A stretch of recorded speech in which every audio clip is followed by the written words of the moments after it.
What's up, guys? Welcome into the Packers Total Access post-game show. My name is Clayton. You can check us out on packernet.com. Find me on Twitter at Packers_access. You can email us, PackersTotalAccess@gmail.com. You can text us 865-658-5824. I was good to go till I seen the sombrero. All of a sudden, Emilio kicks the camera back on, and the sombrero's back in action. So the Green Bay Packers come away with a huge win here, 34-13 at Lambeau Field, a sun-soaked Lambeau Field. Then the sun started popping out. The football gods came out there in the second half, so got to love it. But yeah, all right, let's do this. Let's give a quick shout-out to the good folks over at Ticket King, the official ticket provider of Packer Fan Total Access Live. Wisconsin-based since 92, specializing in Packers tickets. They are Wisconsin's largest ticket source with offices next to Lambeau and in Milwaukee. Click on the link in the video description. That'll send you to theticketking.com, where you can register for free as a customer and go ahead and start shopping for your Packers tickets. Again, that's Ticket King, the official ticket provider of Packer Fan Total Access Live. So, man, there's a lot to unpack here. Emilio, first of all, man, I know you're visiting with company right now. I really appreciate you hopping on here. You are the man making that happen. Why don't we start with you, go around the horn here once and just talk about first takeaways, first thing that comes to mind with this big win at Lambeau, 34-13 over the Cardinals, who last week everybody was raving that they beat the Niners. Right. I mean, I was saying it earlier this week. J Love, 3 games, hasn't scored less than 24. I texted y'all at a half, and bam, 34 points, ended with it. I mean, we can't be mad with where the offense is at. Sure, we'll get into everything else. Romeo going off, all that. Defense, keep getting those turnovers. I mean, it's beautiful to see, honestly. I mean, you can't be more excited than what they put out on the field today, Yeah, I'll tell you, especially, people talk about this could be a trap game. Hey, we got to stop the run. Kyler Murray's dynamic. We covered it all through the week. But, Tim, you come out here and you beat this team 34-13 while making mistakes.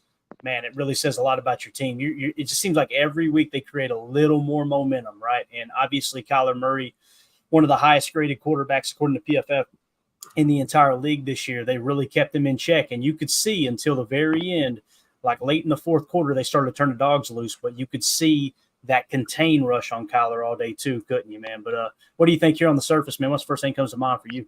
Well, I'm happy that I was wrong. I kind of predicted a close game. It didn't end up being as close as we might have thought pregame. So I feel good about that. It was a pretty confident victory for the Packers. I think you're right. I think we did a great job today defensively. I mean, there were some things we need to clean up as usual. We didn't play perfect football, but we played damn well on both sides of the ball. So happy for Romeo Doubs. Saw that one coming a mile away. I can't wait to see his numbers in greater detail. Great job, great team win. And, Clayton, the thing that stuck out to me is they did kind of what we talked about. We ran the ball a lot more on first down today. We did not put ourselves behind the 8 ball. We had a couple 3rd and 5s, 3rd and 6s, but we did not see the 3rd and 15s and the 3rd and super longs anymore. Great job. Matt LaFleur was in his bag today. Some of these play calls were just absolutely incredible. And I think the team played very well. So I'm happy. Completely agree. Emilio, I've got you on mute because we're getting some clicking. When you talk, then I'll take you off mute. Okay. That's cool with you. Or you just take yourself off if you can. I don't know if that's possible or not, but yeah. So as far as the first down incompletions, I charted it the whole game. Last week we had, I want to say it was like 6 or 7 first down incompletions. This week, only 4, 2 in the first half, 2 in the second half, if I charted it correctly. Yeah. And I could be 1 or 2 off there. And it did bottom a couple of times. But like you said, just cutting that number damn near in half made all the difference. Leaning on that run on first down, staying on schedule, and not putting yourself in those horrible positions too often, right? It set up the bomb to Scoot, which was a first down. I believe that was play action boot. And we got a shot play there to Christian Watson and put 7 on the board. That's, a great play design and everything, but it was perfectly timed with the play call. That was the time to take a shot like that on first down, and it paid off. Yeah, the first thing I said to you guys, I want to see that 22. I want to see him roast the man coverage there for that shot play to Watson. I mean, that was beautiful. He had 5-yard separation, easy. Yep. Mm-hmm. Cooking DBs all day long. Shout out to our Packers receiver core. Yeah, and you could tell they showed up to play for Romeo too, man. Seeing them react to Romeo when he got his touchdown was just absolutely awesome. Here is you're talking about the 44-yard touchdown pass to Watson, right, Emilio? Is that correct? Yeah. All right, here's the next gen stats GPS tracker for it. There is the play, and I haven't had time to really break down what the play call is, but essentially what you did was you came out in a tray right look, and then you motioned. Actually, you came out in a twin right look, 12 personnel. We talked about they were going to lean on 12 a lot today. Ben Sims, by the way, shout out to him. Pretty damn good ball game today. Got some sure hands. There's no doubt about that. And really good body balance too. But you see they motion Tucker Kraft over, and now you're just going to kind of attack at different levels. So you've got the Y running kind of this climb route, almost like a skinny post turned into a climb. And then you've got the number 2 on that side, which is Watson, running a very, very deep post. And then, of course, you got Dobby underneath him kind of running almost a follow route along with Tucker Kraft. So when you roll that beautiful beam footage here, you see play fake. Oh. I mean, it's off to the races, bro. he absolutely cooked him. And here's what I want to point out, if we can get the whole play on the screen here. Watch the coverage. What's the coverage here, guys? To me, it looks like cover 0.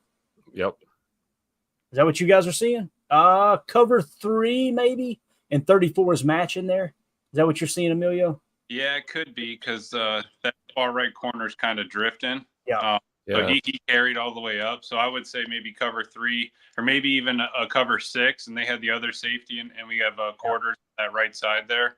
Going quarters on the right and half on the left, right? Yep. And what Watson did perfect was kind of push him just a little bit right around that 30, pushed him to step back, and then he, just brought it back inside. And the dude was never within 2 yards of him, I don't think. Right there, maybe would be the only time. Yeah. He just dusted him. And he just cooked him. Love it. Absolutely love it. So obviously that was the Christian Watson touchdown catch there, 44 yards on that play. And going to be a little while before you hear the Christian Watson slander again. There you've seen today exactly how dynamic that dude can be. United Bates gifting 10 Packer fan total access memberships. Appreciate you, Bates. You are the man, sir. Dennis Shook with the super chat. Thank you, sir. He says, Myers lost his job to injury. Interior looks scary. Yeah, Myers went out there. I think it was either the 3rd or the 4th quarter. He got hurt on the tush push, I believe it was, with Tucker Kraft. Yeah. I said I wanted to see Tucker Kraft in the backfield and give him the rock, but I didn't have tush push on my bingo card. I promise you, man. Josh finished the game though. He was back out there. Did he come back in? Yeah, I saw him back out there, so I don't. Yeah, I don't know. Right. Yeah. So I Myers, don't know if he's now we got to glance into exactly what's going to happen if they decide to move on from Josh Myers. Or rewind all the way back to the offseason. You guys remember someone within the building said they feel like they have their center of the future already on the roster. Most people said, is that Jacob Monk?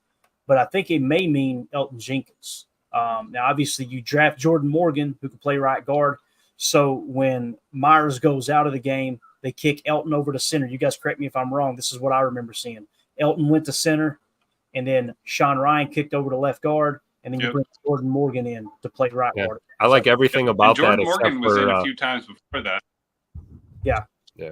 I like everything about that scenario except for Sean Ryan at left guard. That was just a penalty and then missed blocks after that. So if it's going to be Elton at center, which I think is probably our best foot forward there, then we got to look at left guard then. If Jordan Morgan's going to be playing on the right side, then. Gotcha. I didn't even focus on Sean Ryan, to be honest with you. I was more focused on Elton Jenkins. So I'll go back and check that out for sure, see how he fared at left guard. And PFF, it should kind of pop too a little bit. Thank you, Dennis, for the super chat. Go Pack 84 fan says it was nice to see Jordan Morgan back on the field. Yep. Absolutely. Completely agree with that. Yep. All right. So a couple of key statistics here, and you guys know I've been charting the games and kind of keeping up with what I think are the most important aspects of the football game that typically will determine the outcome. We talk about the middle 8. That's the score of the game. The last 4 minutes of the first half, the first 4 minutes of the second half. We talk about the turnover differential. You guys know what that is. I've been charting the first down incompletions because I felt like that was what was really making the offense sputter here lately.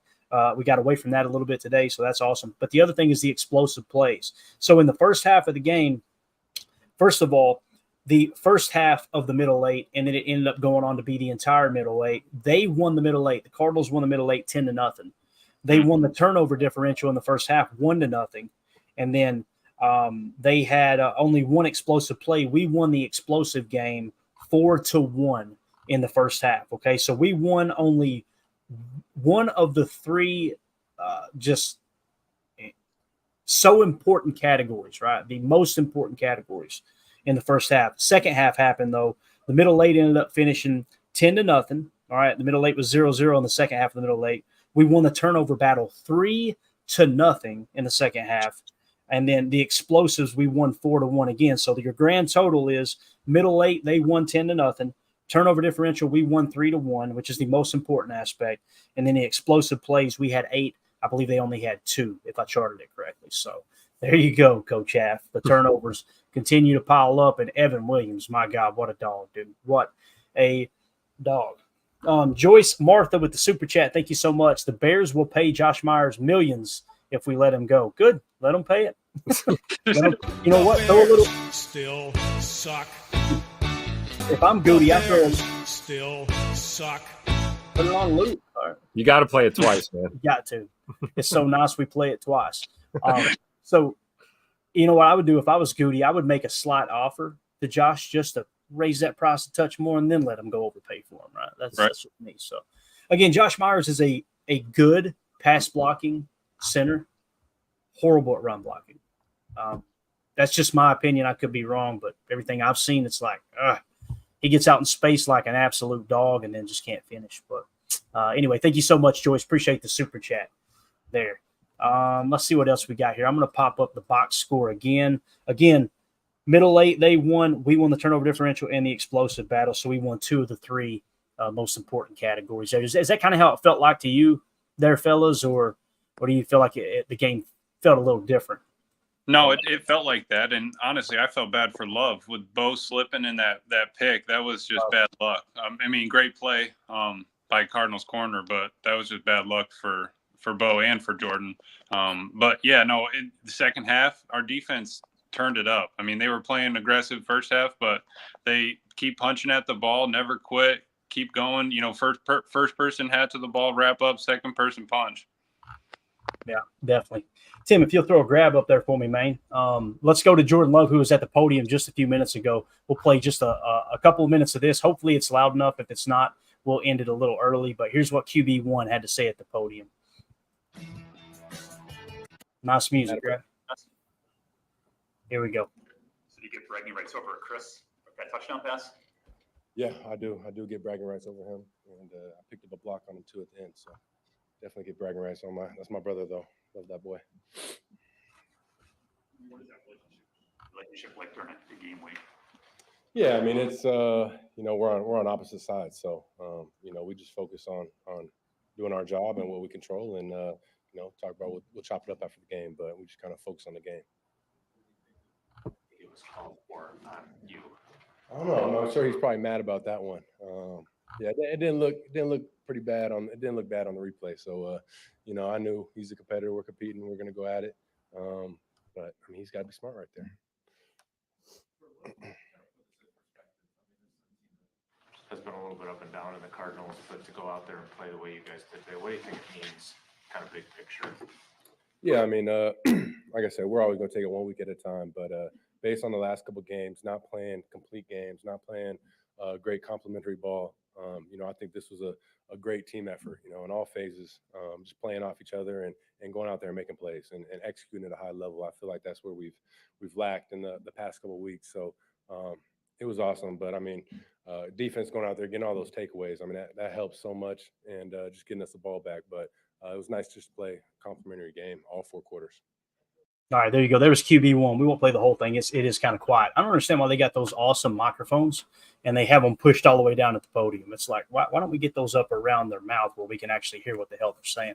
But people on the podcast are going, Clayton, I hear it fine. I know. It's because I went back and spent 30 minutes of my life editing it so you could actually hear what they're saying.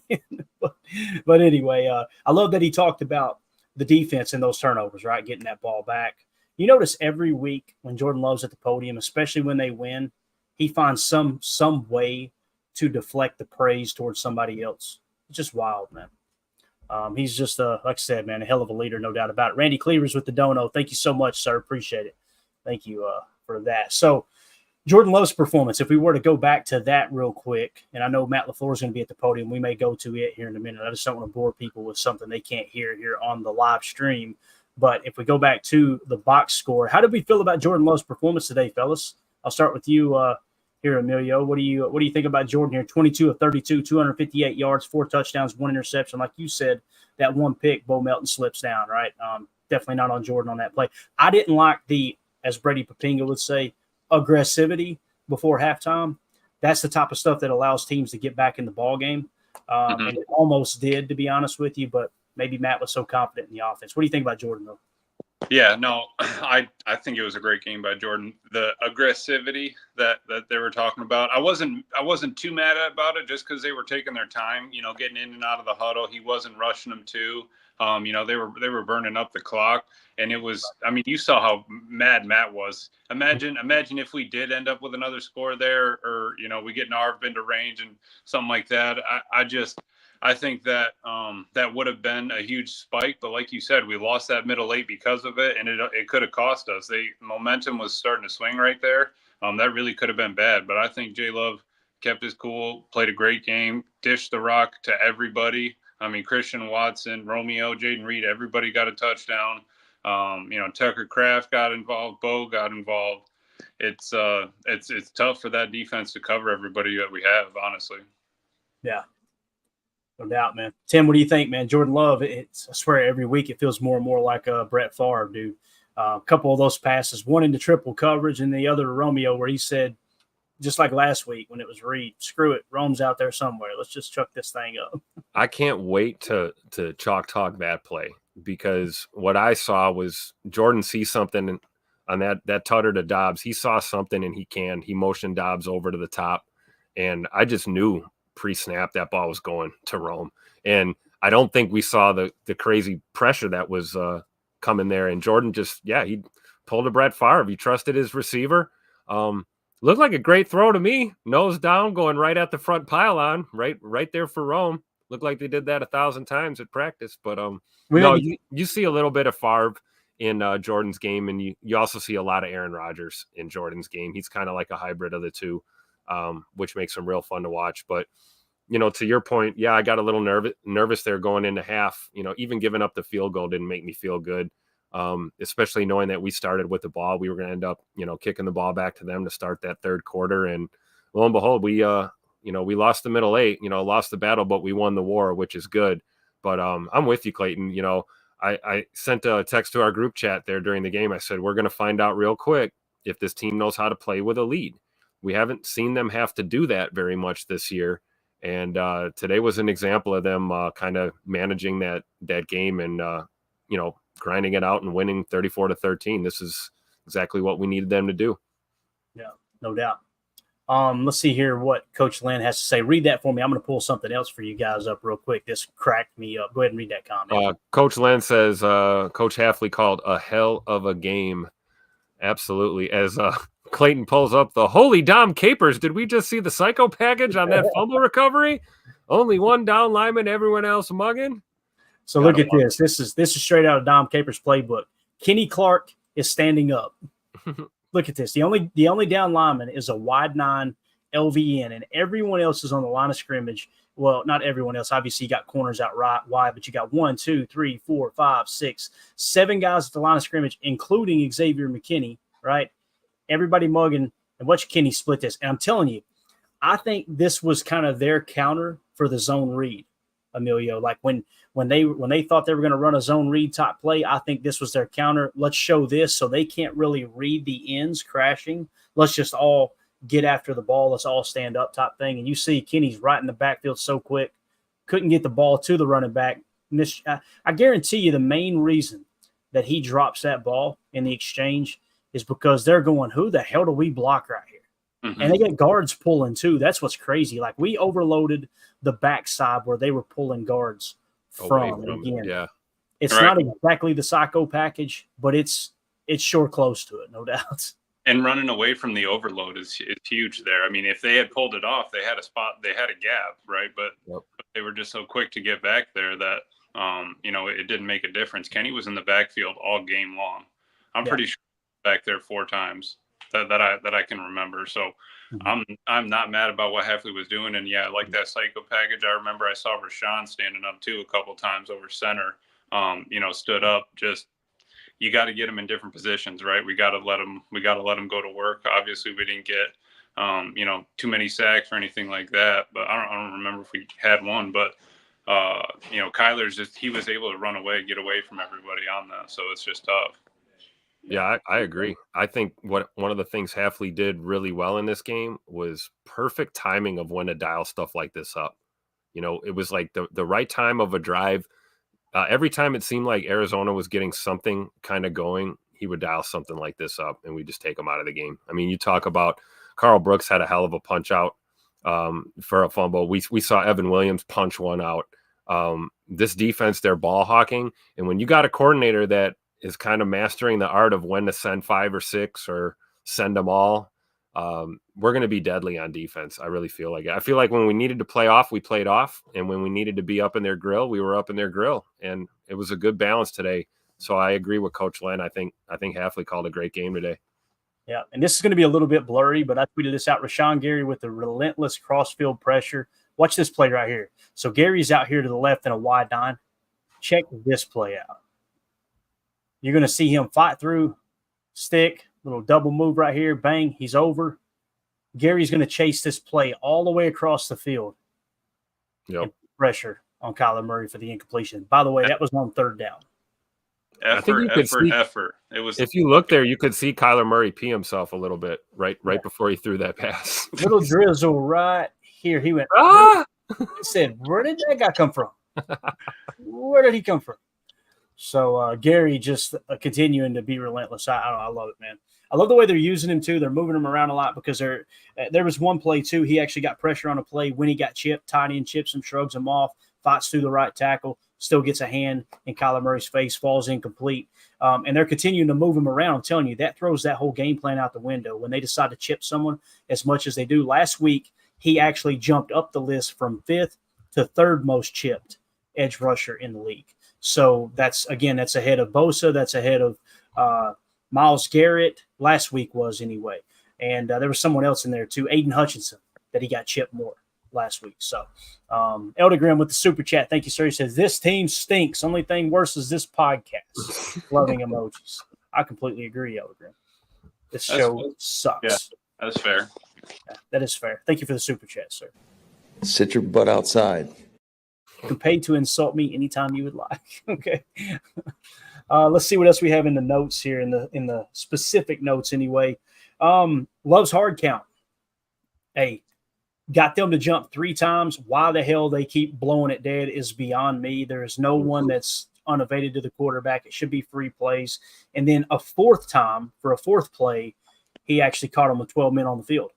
And I can't remember who it was on the telecast. Whoever was calling the game, might have been Moose Johnson. I think we've seen this before here in Green Bay. So, yeah, I don't know. Bad that there didn't get on the line. He was. Yeah. Yep. Go ahead, Emilio. Or I'm sorry, Tim. He had to get over the tackle. He had to get over the tackle and get on the line. So he was on the right side, but he just didn't get the tackle covered up. Yeah, we got a little bit of delay with Emilio. That's the problem there. But Tim, go ahead, bud. No, I was just going to say on that first hard count, he caught him dead to rights. That should have never been blown dead. That play was going to be a score probably, or at least a huge gainer. But hey, that's this league. We saw a couple phantom calls in this game. We usually complain about officiating when we lose, but I mean, if you see it, you got to say it. We got a dub today. Obviously, we're not concerned about a lot of these, but there was even a phantom call there on Chris Barnes there with when Jordan was going to the ground kind of thing. So it's just the way this league is trying to, I guess they're stressing player safety, as they say, but I really think they're just trying to do too much, trying to control too much of the action with the officials. Because we, like you said, Clayton, we saw at least 3 or 4 free plays that were blown dead today. Definitely. And here's the thing. I'm always going to call it out, win or lose. Yep. And I'm going to tell you why.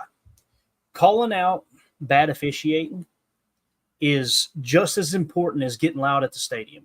And I'm going to explain what I mean by that. If they are blowing calls on us, here's newsflash. They blow calls every week on every team. Okay. Yep. Well, if we as a fan base are not going to complain, because there's these people on there, I want to stand on my chair like Pat McAfee does. These people that are high horsing out there going, oh, it's just the officiating, get over it, blah, blah, blah. It's not a big deal. Okay. If you become that fan base that doesn't point out consistently, constantly when they screw up calls against your team, then you don't have a reason to bitch whenever you're getting penalized every other play. Because I'm telling you, that's what puts heat on the official. There's a thing in sports, especially with football and basketball, where you'll notice the coaches get on the refs and they stay on the refs because they want them to be well aware of, hey, look, I've got my eye on you. Don't you dare get relaxed. And all of a sudden, we're going to be the most penalized team in the league. I'm telling you, that stuff matters. And that's why when you tweet this stuff out with video evidence of, hey, look, you botched that call, tag at NFL officiating, well, guess what that does? When they have their weekly meeting, boys, we got lit up on social media from that Packers game, and they were right. There was a bunch of no calls or a bunch of bad calls. So I don't want to hear the high horsing of the people going, oh, just shut up and let them play. Whatever, dude.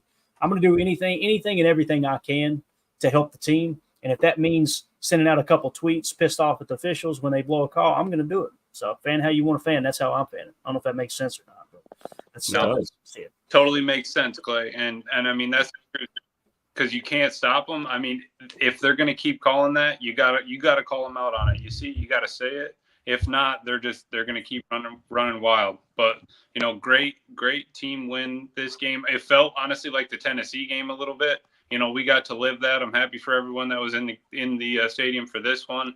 You got to see the team work. We didn't get all the sacks, but great win and perfect for the team, man. I'm gonna go slam some brisket.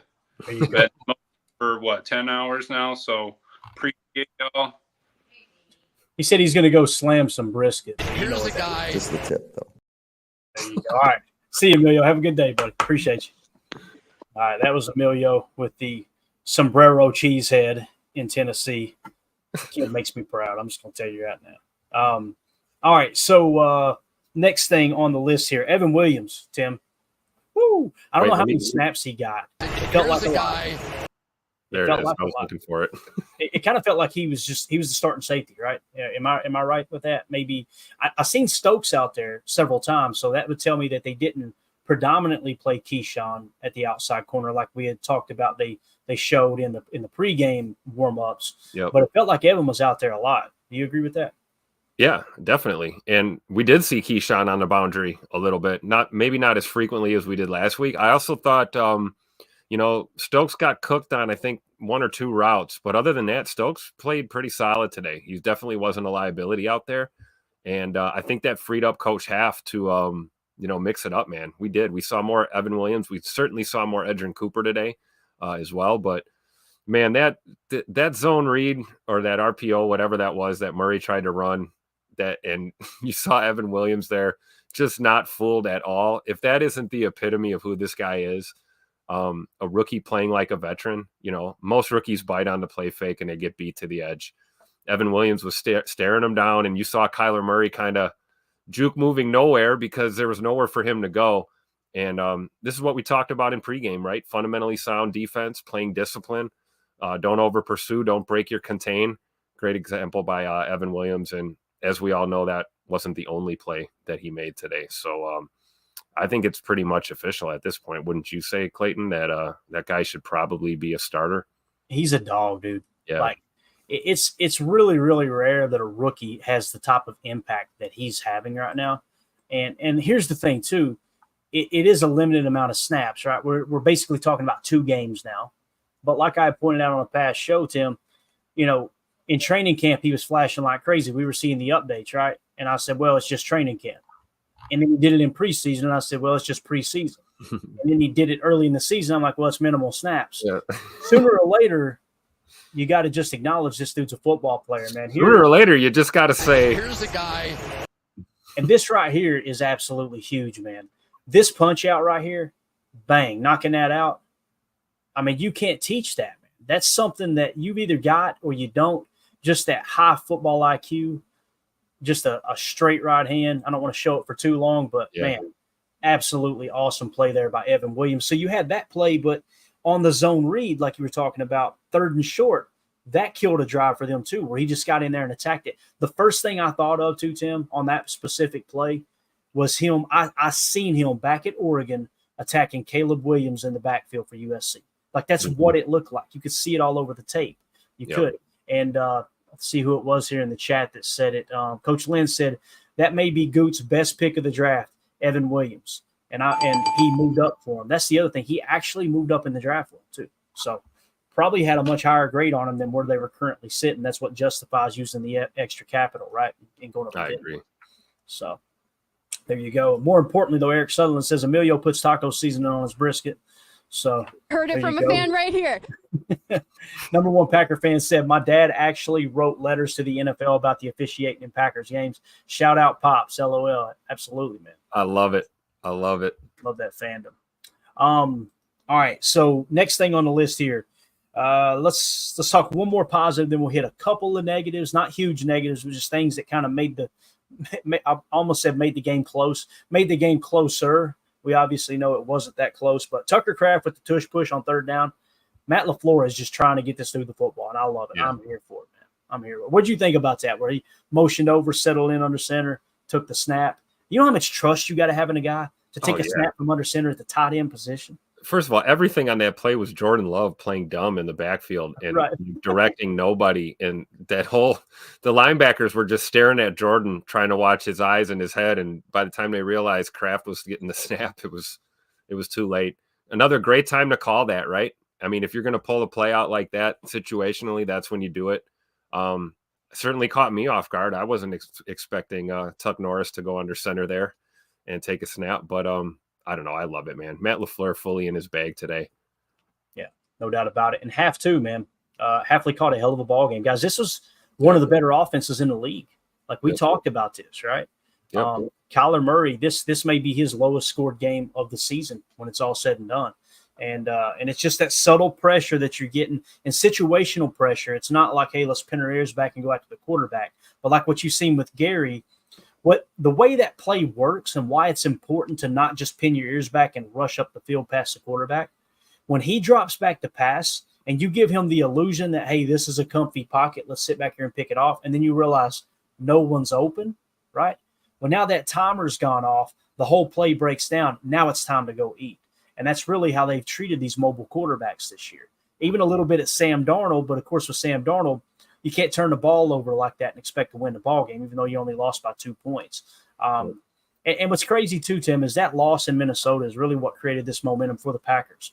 For them to come roaring back from a 28-0 score and then only lose by 2 points is absolutely huge for the mentals. And you heard Jaden Reed after the game, and I think I can't remember if it's Christian Watson or who, but it was another receiver who were like, yeah, man, we thought we were in it till the end. They were excited. I remember, I think it was Jason Wilde talking about on his pod was like, yeah, they seemed kind of excited that, it's like, man, this is a tough loss. No, not really, man. Look at what we almost did. Yeah. Builds character building loss is what it was.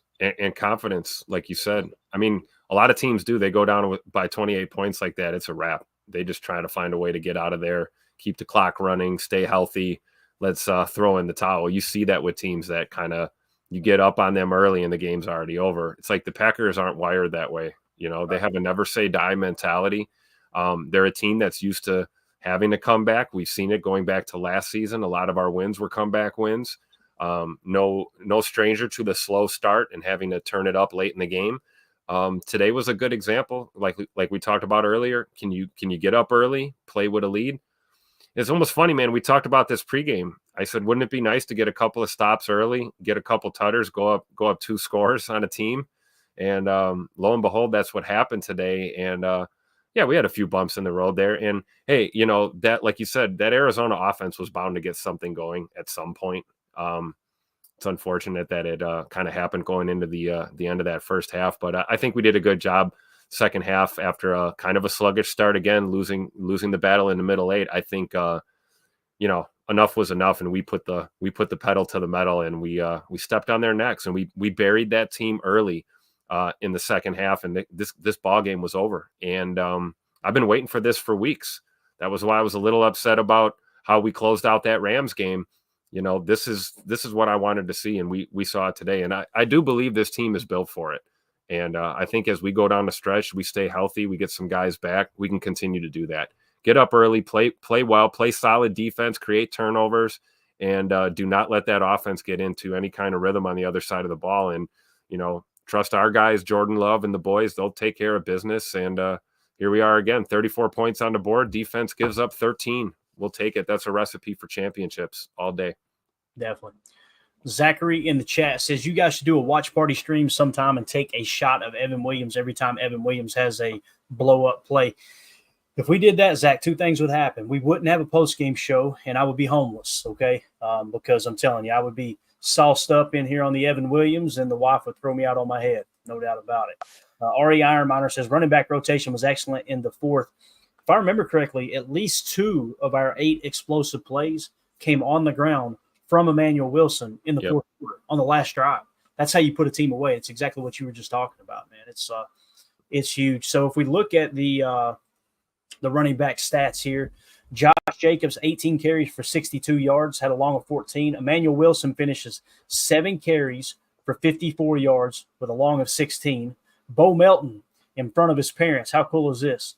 2 rushes for 27 yards, average 16 yards. A long of 16 yards there. And then Chris Brooks, the new addition, we talked about him, how he put up some gaudy numbers in preseason, as well as when he was with the Miami Dolphins. I think he averaged over 5 or maybe 6 yards a carry. Chris Brooks today, 4 carries, 21 yards, so over 5 yards a carry with a long of 11. Jordan Love scrambling when he need to, picked up that first down on that one play, man. Absolutely. Actually, a couple of different times he picked up a first down, I believe. Yep. So that's the type of stuff that wins you ball games, no doubt. And Tucker Kraft, of course, the 1 carry for 2 yards, but huge there, picking up the first down. Godsmack in the house with the super chat. Thank you so much, sir. Forget all the clowns that hate on Nixon. The dude was money in the slot today, and he had a great punt return that led to a touchdown. The man is worthy of his money. It's so true, Tim. Again, when you look at some of the statistics, it's easy to go, Keyshawn's bad. But when you watch the games, especially in the running game, Godsmack, like him coming off that edge and helping stuff the run is wild. You know, when we looked at next gen stats, I think it was last week, he was 4th in the team in run stops out of the nickel spot. That's impressive. But what'd you think of Key today, man? It seemed like he played pretty well. Absolutely lights out. This might have been his best game. Certainly his best game this year, for sure. Arguably one of his best as a Packer. You know, he had a PBU, I guess you could call it. It was basically a completion that he just took away from that receiver. That was incredible defense. And then we got excited, right? We finally got to see him break off a return today. I believe that was on a punt, though, not a kickoff. But man, you know, when you see him switch fields like that and get to the boundary and up the sideline, you start to get excited when you see him get around midfield. You're waiting for that cutback and taking it to the house. But yeah, all ends of the spectrum today. I think Keyshawn played arguably his best football as a Packer this afternoon. So love to see it. I'm eager to see the grade, and I have to go watch the tape. I try not to make these kind of assessments immediately following the game, because until you watch their assignment, try to understand their assignment, okay, did they get cooked or not? But just on the surface, man, it just seems like he's really settling into that leadership role on this defense too. And the reality is Hafley watched the tape in the offseason, and he had say in bringing Keyshawn back. You know, so I think some people don't fully understand how this works, right? Yep. There were people that were upset that we signed Keyshawn back, but they absolutely love Jeff Hafley. Jeff Hafley gets in front of the mic and says, yeah, one of the first things I did was watch the tape on all the players on the roster last year, and he felt like Keyshawn Nixon would be a great slot in his defense. So you can't have it both ways. It's like the people that try to clown on Rashawn Gary, but in the next breath, they make every excuse for Brian Gutekunst. It's like Brian Gutekunst just gave him a huge contract, and you're saying he never does anything wrong, but Rashawn Gary needs to be cut. I think you're emotional. I think that's what's going on there. So, but again, Godsmack, thank you for the super chat, buddy. I completely agree there on Key. Can he get better? Absolutely.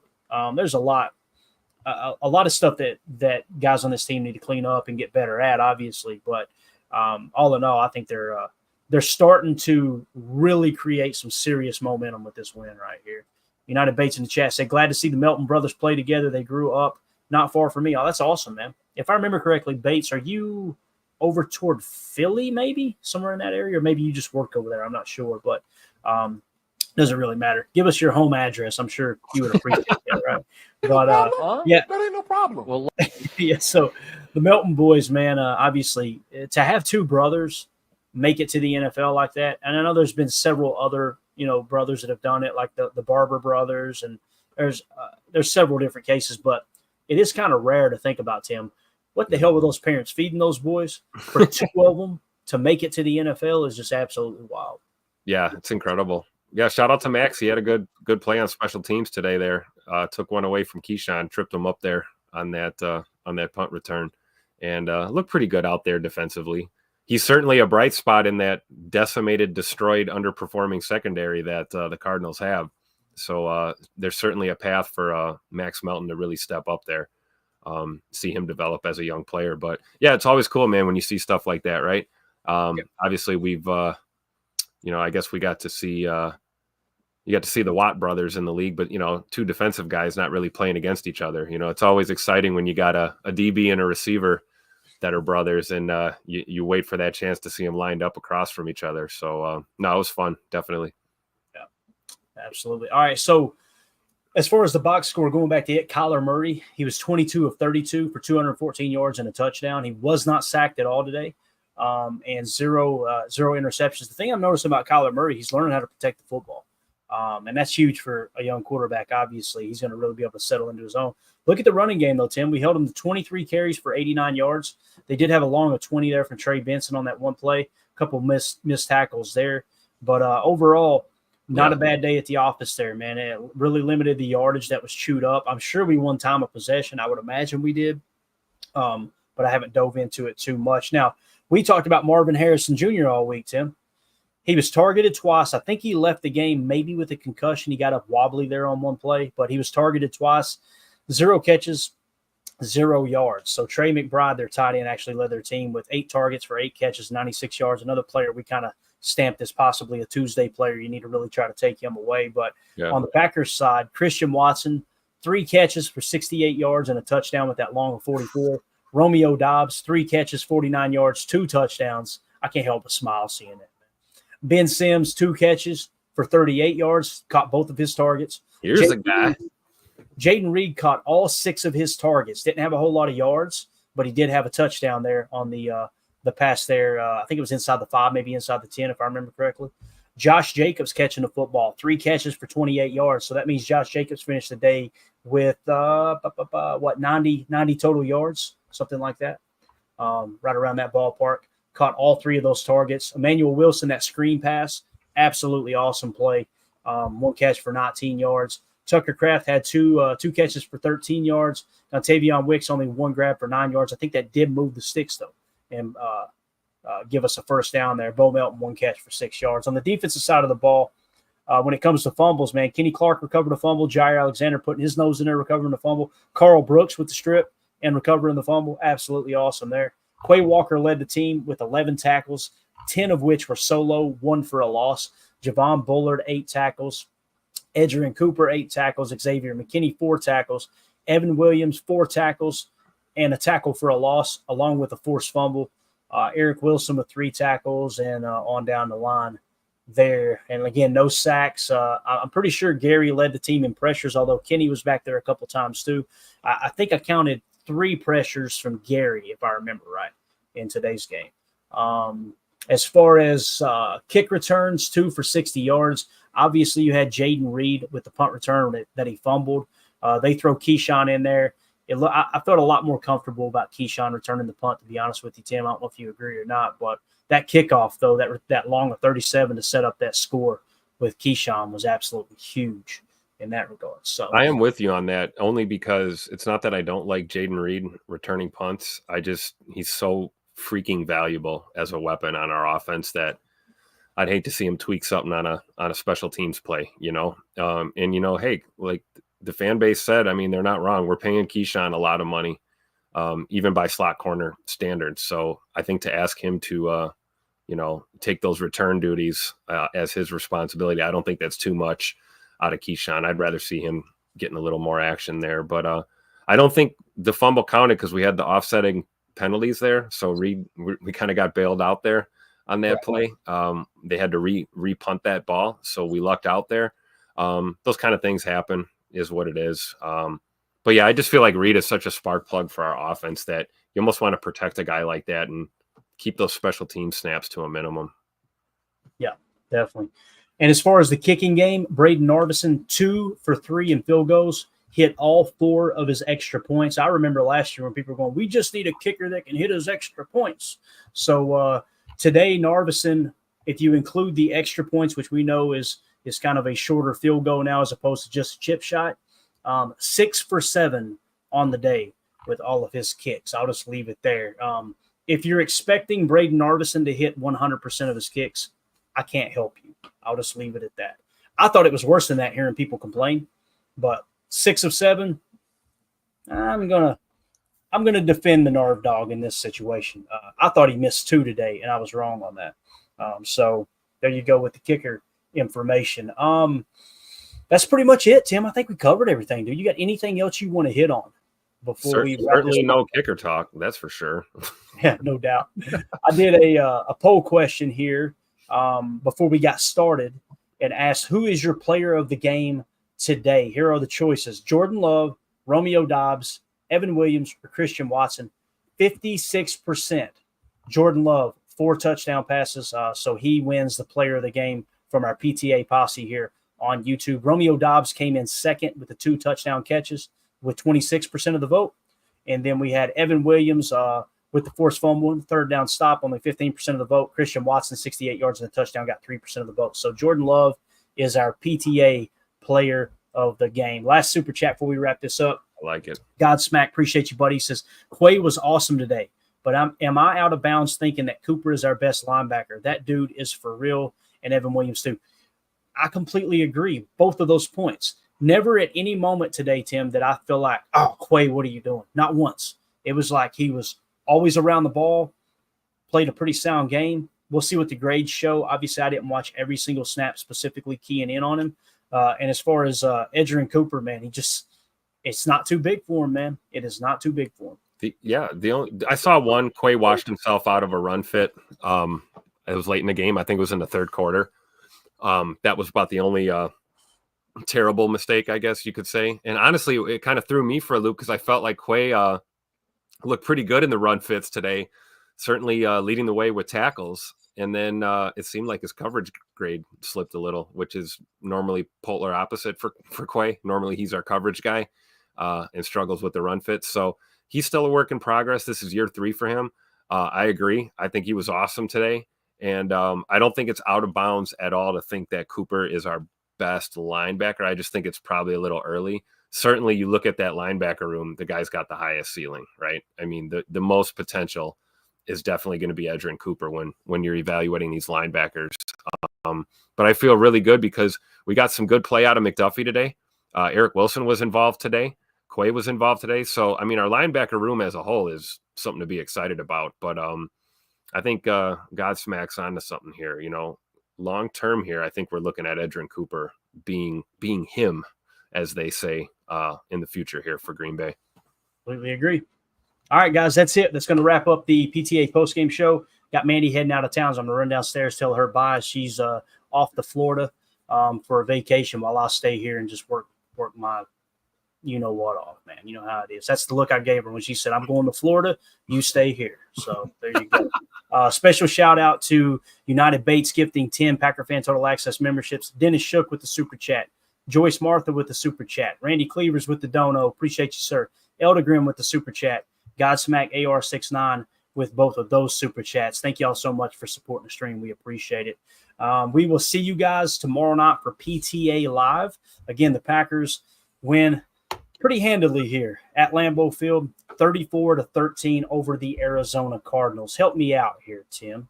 See you guys tomorrow for Victory Monday. For those of you listening on the pod, thank you for making us a part of your day. I don't listen too much Taylor Swift. As always, let's go out and be the change we want to see in the world. Took it down the sideline, turned over with my guys, gave the football to a little kid wearing 23. And go, Pack, go. Wash your hands, wash your butt, man. That's it. That's all. that is a possible.